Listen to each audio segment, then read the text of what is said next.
Hi everyone, welcome back. So this week I interviewed Eurovision YouTuber, singer-songwriter and amateur actor Luke White.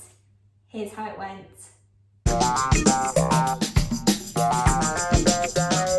Hi Luke. Hi, you're right. Thanks for having me. Hi, thanks for coming on and agreeing to do this. Oh, no problem. Anything for you, sweetheart. Aw, cute. So, the first thing I wanted to ask you, you keep running 10Ks on like Instagram and social media and nominating your friends. Where'd you get the energy from? Well, my question to you is, have you done it yet? No, See, you could get away with that, didn't you? I actually did. I've been nominated twice now. You and one of my other friends has nominated me. That means you have to do double. Mm, Well, to be I'll honest think with about you, it. it's not energy, it's motivation. There's an old saying, motivation gets you started, but habit keeps you going. So as long as you know your route and you've done it a few times, I think it's just force of habit. Even if you really don't feel like it, get out that front door and then an hour goes and you'll be back like, oh, I've done it, and you feel so good about yourself. I like that actually, because yeah, you are right. Like once you've got into a habit of going every day, and do you find it difficult to get motivated? It's the worst. I know in myself, if I was to go now, I know in myself, oh, as soon as I get out that door and at the top of the garden, I'll go. But it's just the whole, I can't visualize myself doing it. But halfway around, you just start thinking about things. And then I had a really weird thought today. Why are rice cakes called rice cakes? They're bland as. They don't taste like cakes. They don't look like cakes. They're like crisps or biscuits. But this is the sort of thing that happens. You go running and then your mind plays, you just start thinking about random stuff. I'm sure I would literally get halfway around and just go, do you know what? Mum, come get me. Do you ever feel like that at all? I do sometimes. I'm still waiting to get runner's high. Everybody talks about, oh, you get runner's high when you reach so many blah, blah, blah. I've done half marathons and I still haven't got a runner's high yet. What's a runner's high? It's when I think you get your second win. So you keep running and then you're like, all of a sudden this burst of energy comes out and you can keep going and keep going. I haven't had that yet. That's a load of rubbish. So what does it look like in a Luke's daily life? Yeah, Luke's daily life. Well, in quarantine, it's get up, have a look at some videos that I could be reacting to or I could make. A lot of people recently, because Eurovision's been cancelled, they've been saying, Luke, do you want to do this on my video? Do you want to do this singing video? Do you want to react to this? I'm like, all right then. So literally, I think I say yes to too many people. And I'm like, yeah, I'll do that. And then I'm like, oh my God, I've got this list and a load of deadlines that I need to be sending these videos off for. And then before you know it, the day's over. Okay, so you mentioned you have like certain deadlines. What's that for? So like people are, for example, there's a Eurovision channel called Toy and Goy, and it's these two guys and they make all of their like reviews, blah, blah, blah. And they were making their very own show because obviously it was cancelled. So they wanted jurors to send in their points, like my 12 points go to this, blah, blah, blah, blah. And then they wanted me to be a part of the interval act. And they said, we've got a deadline because that's when we're getting all of the videos together and we're editing them and then we're going to post them out on this certain day. And I was like, yeah, sure. Before you know it, I'm like, wow, I've got no time. And it's popped up quick. And I found all these costumes in my wardrobe. I'm like, put this on, try this. Oh, unreal. Good But though. then there was one of the BBC, and it was I ended up getting on telly because you saw me on it the other day. You were the first person to tag me, and you sent me a little thing. I was like, oh my God, it's on already. And I did a epic sax guy and a Jedward. You're going to hate me for this question. How does Eurovision work? Because I am clueless. I know, I told you you'd hate me. I'm so sorry. Sorry. Well, I want to ask, have you actually seen one all the way through before? No, I did watch the one the other night, what you were on. Oh, and that wasn't even a proper one. I watched that though. I mean, that's half. You're starting next year. Maybe we can start you watching the semi-finals. Yeah, exactly. See, I'm one step at a time, you know. Right, so if I was to put this in, if I was explaining this to somebody like yourself who doesn't understand, I would say the whole of Europe plus Australia, don't ask, all have a song ready that they want to send for the competition. And then it's kind of like the World Cup, but with voting. So then you basically pick up the phone and you vote for your favourite. That's so old. You either pick up your phone or you can vote on your tablet or whatever for your favourite song from your favourite country, or the catchy song from Switzerland or Iceland, Denmark, wherever, any of these European countries and Australia. And then whoever wins just wins the whole competition, really. Okay, so I noticed that you did a Jedward impression. Yeah. Were they on Eurovision? Yes, twice. Were they? Was that 2011 and 2012. So was that before or after X Factor? After a lot, I think they were 2007. Were they on X Factor? Yeah. Okay, so the people who go on Eurovision are more people who are already artists, is that right? Well, it's either or, really. Some people do a national selection, and that's the thing where it's like the X Factor, but the winner will then represent them at Eurovision, or they'll just internally select. So, for example, the BBC this year selected James Newman to represent us. So they didn't do a competition, they just kind of picked someone, because I think they wanted someone who was already an artist with their sound already established, rather than saying, oh, this year you can sing our song, here's the song, off your pop, because then there's no like connection, is there? It's just like you wouldn't really know what you're doing. You're like, oh, what? Yeah, what's all this about? Yeah, no, I get that. I do get that. So you've obviously got quite a big following on YouTube. Oh, yeah, they're lovely. Would you say that your followers on YouTube support you in your other walks of life as such, so your acting and your singing? Oh, yeah, I'd like to think so, because I do like to post other videos as well as Eurovision, not all the time, but now and then I'll pop a little social distance sing video or a baking in quarantine video, and I haven't lost any subscribers for it. So I like to think that there's a core set of people that really comment and get behind what I'm doing, which is really nice. And it's weird when people start to say they're my fans. I'm like, I find that really odd. I mean, if you want to call yourself that, that's fine, but I just see them as friends, because it's like you're connecting with people from all around the world. I don't put myself on a pedestal or anything like that. I just like to see myself as kind of airing my opinions that other people could connect with, if that makes sense. Yeah, no, that does make sense. Makes a lot of sense, actually. Do you find it weird seeing other people reacting to your videos? That is really trippy, because that's not what I expect at all. I find it a bit odd, because why would you, for example, reacting to a reaction video is a bit odd, but to see somebody, they watched me and Katie Rose singing Without Love from Hairspray, and then they reacted to that, and I was like, oh, okay, I mean, good on you if you want to do that, that's cool. But I'm like, wow, am I in that position that people are starting to react to me? I mean, it's cool, don't get me wrong, but also it's a bit like, I'm no one special. I put one shoe on at a time, like everyone else. Love it. So I'm guessing that when you first started YouTube, you never thought that would happen. No, I just started it as like a little fun thing way back in 2007, just as so I can make playlists and like videos and comment on my favourite ones. I never thought it would turn into something that people would. I never thought I'd get 100 subscribers, let alone 5,000. It's really bizarre, but nice at the same time, because it's like a little community. Yeah, no, I can imagine that it's like a little bit of a community. You can communicate with them. I know you've mentioned before that you said YouTube is like your way of voicing an opinion. Yeah. So leading on from that, you've recently started doing a bit of presenting on BBC Radio Northampton. Yeah, that's right. How did you get into that? Well, that was all part of a competition.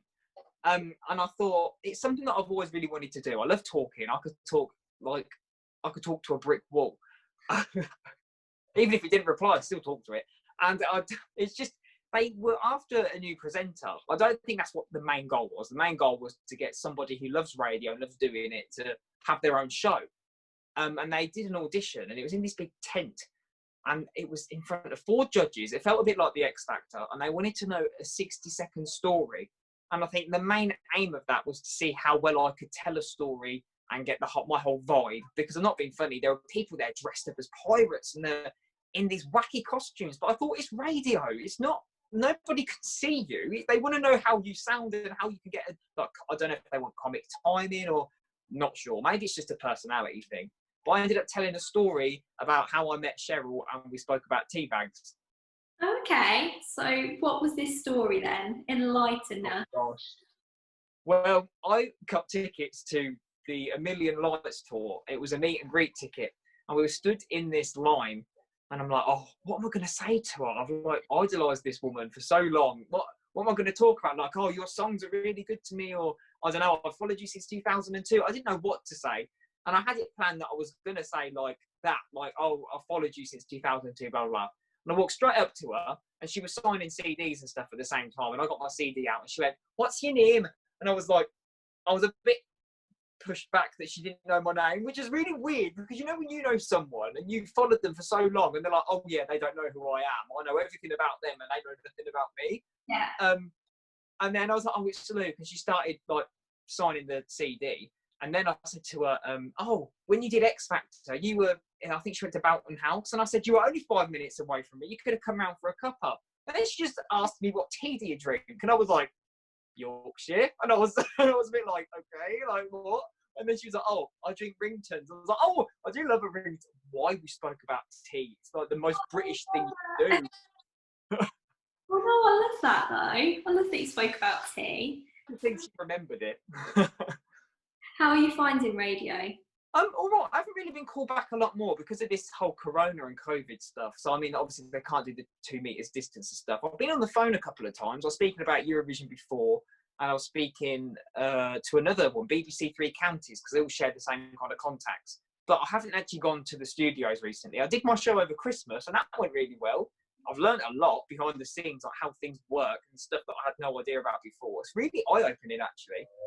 On the radio, you are almost famous for your impressions. Oh no, I know where this is going. Right, so I've got 3 impressions for you. They're musical theatre, you'd be pleased to know. Oh good, because that's how we share a connection here. Yeah, okay, so 3 impressions, and I want to hear your best version. Are you ready? Oh, okay. Okay, first one, Pinocchio. Pinocchio. Okay, I'm going to do the Pinocchio from Shrek because we're in this together. I'm not going to do the I'm a real boy. I'm not doing that. Disney, nah, it's too friendly. We may be freaks, but we're freaks with teeth and claws and magic wands. And together, we will stand up to Farquaad. Yes! It's a killer on your throat. Oh, I bet it's like your voice is breaking all over again. Oh, yep. Okay, so this is musical theatre, but the next impression is Dot Cotton. Oh, what? Only because you know I love EastEnders. Oh, I say. Oh, you know, I'm not one to gossip, but oh, I'll have a sweet sherry and tomato juice, please, Linda. Oh, that was awful. I'm an old man on the inside, but not on the outside. Okay, next one is Okay. The Wicked Witch. Which watched which watch? Whoa!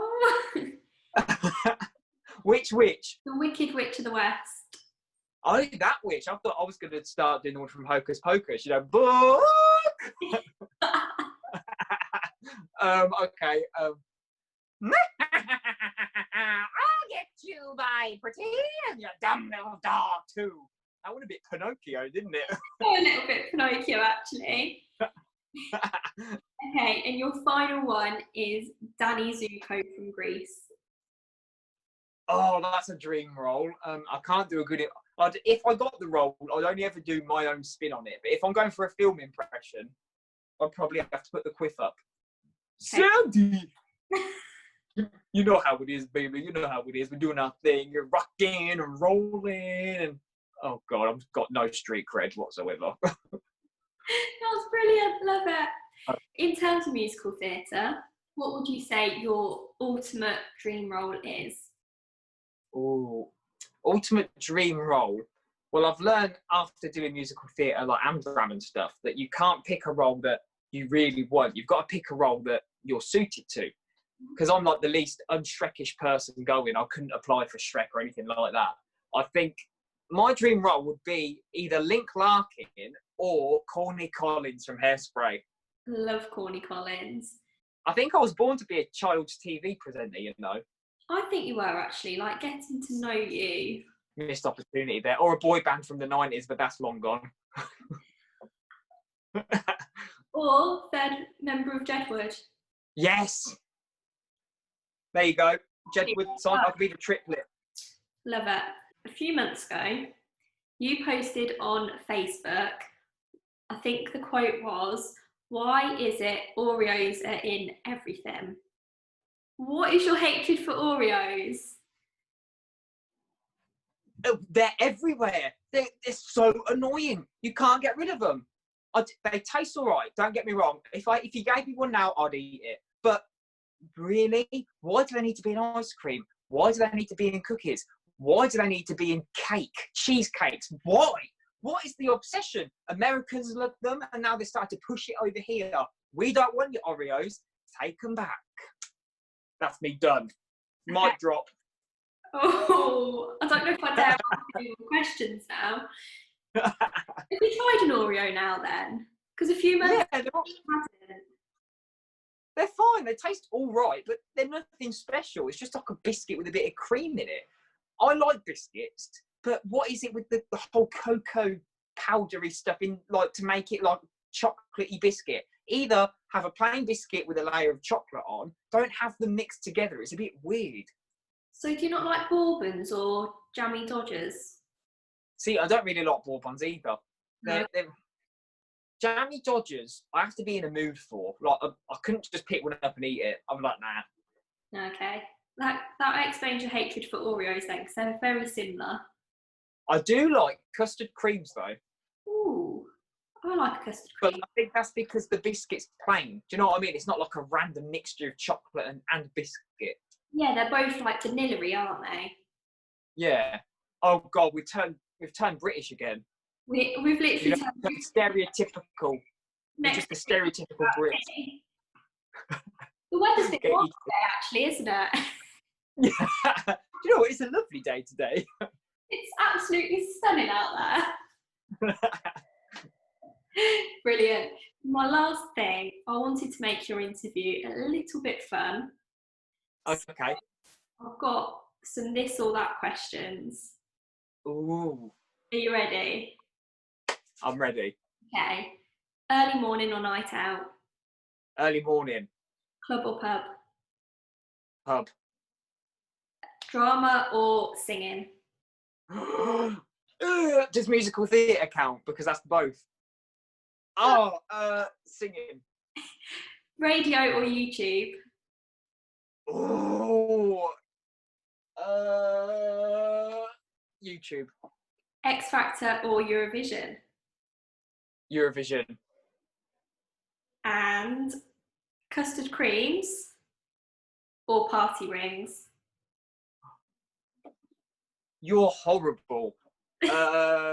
Party rings, because I'm a child. Sorry, is that again?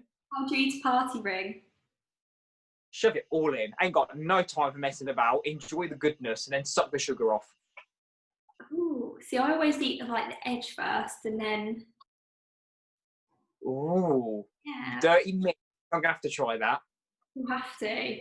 I bet you have party rings somewhere stashed in your room. Guaranteed. Don't even. Hold the phone.